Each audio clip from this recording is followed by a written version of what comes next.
Présente. Madame Dauchy, vous avez la parole. Merci. Le rapport présenté propose d'étendre la gratuité des transports TER aux policiers municipaux et nous souhaiterions y ajouter les douaniers de la branche surveillance. Comme dans certaines autres régions, les douaniers sont formés aux mêmes méthodes que les gendarmes et policiers, possèdent le même armement et interviennent dans les mêmes conditions. Rappelons que Mehdi Nemmouche, le principal suspect de l'attentat du musée juif de Bruxelles qui a fait 4 victimes, a été arrêté le 30 mai 2014 à Marseille en possession d'armes de guerre par des douaniers postés à la gare routière Saint-Charles. Les 3 douaniers ont d'ailleurs été médaillés cette même année par le ministre des Finances de l'époque, Michel Sapin. En janvier 2015, dans notre région, et plus précisément à Modane, en Savoie, les douaniers ont procédé à l'arrestation de 2 djihadistes qui prévoyaient de tuer des policiers sur la voie publique et dans les commissariats. L'un d'entre eux, Soueb El Abdi, a d'ailleurs écopé de 16 ans de prison et a été reconnu coupable pour appartenance au groupe terroriste État islamique et de tentative d'assassinat terroriste. N'oublions pas également la mort des douaniers Pascal Robinson et Damien Rouillet, morts en service ces dernières années, l'un par balle, l'autre lors d'une course-poursuite. En 2017, la douane française a saisi plus de 950 armes à feu, 900 000 munitions de tout type, 1300 pièces d'explosifs et matières explosives et 11 000 armes blanches. D'autre part, la gratuité des transports a également été impliquée pour les douaniers dans d'autres régions, comme les Hauts-de-France et en PACA.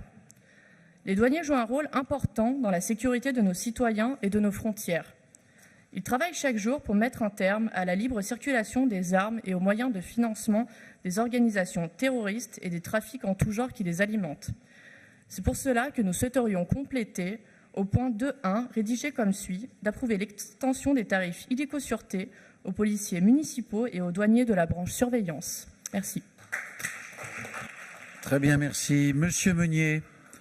Monsieur Meunier. Oui, Monsieur le Président, nous avons d'abord adopté un rapport permettant la gratuité pour la police nationale.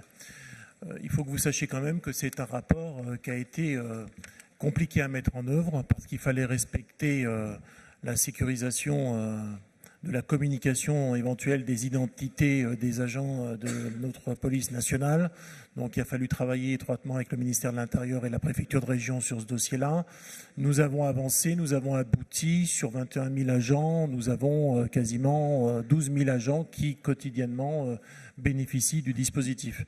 Nous passons maintenant à la phase suivante qui est celle de la police municipale qui, pour notre région, comporte un nombre d'agents qu'on peut estimer à 2500 agents.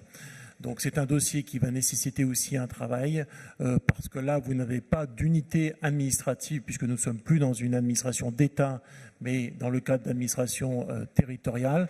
Donc il va falloir bâtir, notamment avec l'association des maires, des conventions qui permettent de respecter la légalité parce que nous respectons toujours la légalité et nous ne souhaitons pas voir diffuser des données confidentielles. Sur les douaniers, le président Laurent Wauquiez, lors du Salon des métiers, a rencontré les douaniers.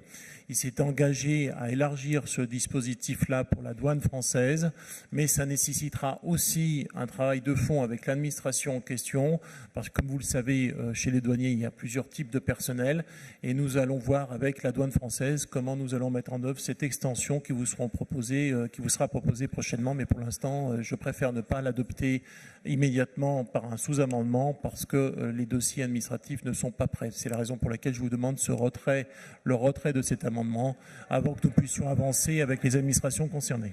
Très bien, merci. Je vous propose